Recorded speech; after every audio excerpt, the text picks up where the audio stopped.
Salut tout le monde, c'est Noël, j'espère que vous vous amusez bien et que vous avez reçu plein de cadeaux. Je voulais quand même faire une petite vidéo rapide sur mon avis sur les développeurs juniors et le problème récurrent que j'observe chez eux.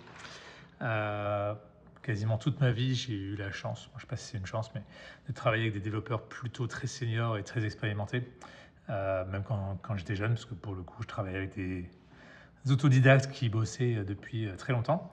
Et donc, je ne savais pas faire la différence entre un junior et un senior. Pour moi, bon, c'est que des seniors, donc voilà. Mais il y a 2 ans, j'ai pu recruter des juniors.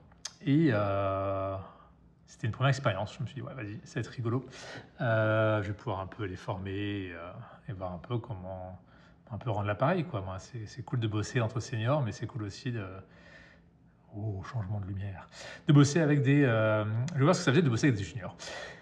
Alors, c'est très cool, parce que pour le coup, ils sont beaucoup moins prises de tête, ils sont plus ouverts aux remarques et au feedback, parce que forcément, ils sont juniors, alors que les seniors ont plutôt des idées bien arrêtées sur l'expérience et ils ne veulent pas tenter de nouveaux trucs.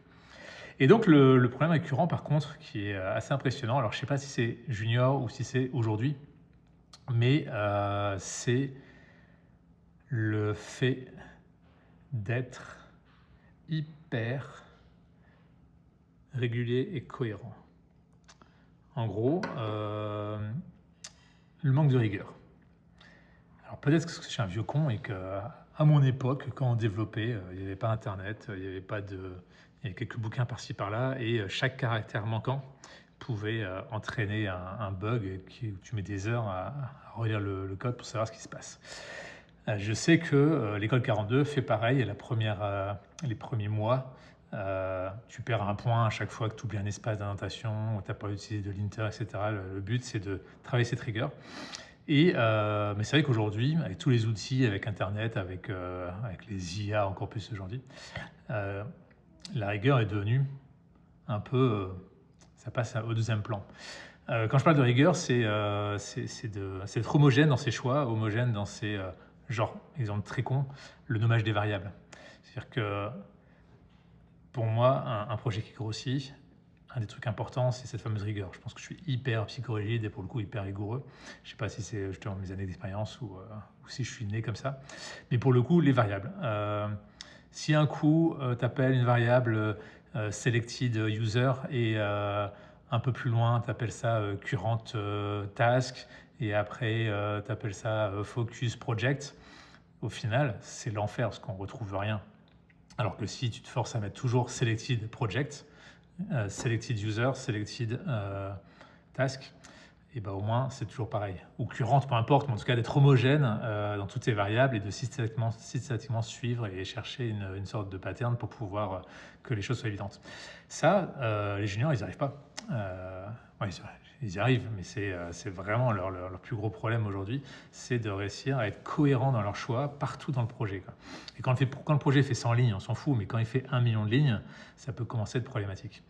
Donc le nommage, c'est une chose, l'indentation, c'est plus un sujet aujourd'hui avec les linters, mais bon, c'était un sujet avant. Les points-virgules manquants, les strings, des fois tu mets des guillemets simples, des fois des guillemets doubles, des fois tu mets des verbes en anglais, des fois tu mets des verbes en français.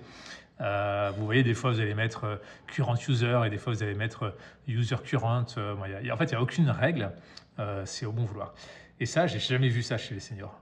Tous les seniors avec qui j'ai travaillé, il y avait cette rigueur automatique, sûrement encore une fois par expérience, ou à l'époque où il n'y avait pas le choix. Et alors que les jeunes se disent, bon, bah, c'est pas un souci en fait. Ils utilisent l'IA, localement ça va, c'est cohérent, mais globalement c'est pas cohérent. Mais ça les dérange pas.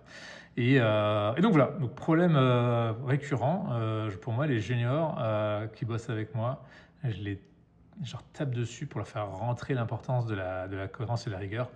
Si tu es en mode MVP, limite on s'en fout, puisque le projet peut-être mettra à la poubelle, mais si le projet commence à bien démarrer, c'est super important d'avoir une base de code hyper rigoureuse, selon moi, pour pouvoir vraiment facilement pouvoir chercher les objets, ou même savoir comment s'appellent les variables sans même l'avoir cherché, quoi.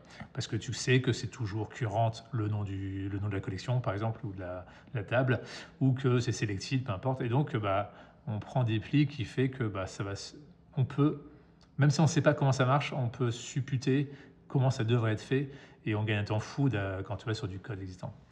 Donc voilà, petits features, trucs importants, je pense, à regarder si vous voulez recruter un dev junior, voir sa capacité à être rigoureux. Et puis dites-moi ce que vous en pensez, si vous êtes d'accord avec moi ou pas, et si vous avez d'autres critères que vous voyez chez les développeurs juniors. Bon Noël à vous, et puis à demain. Ciao, ciao.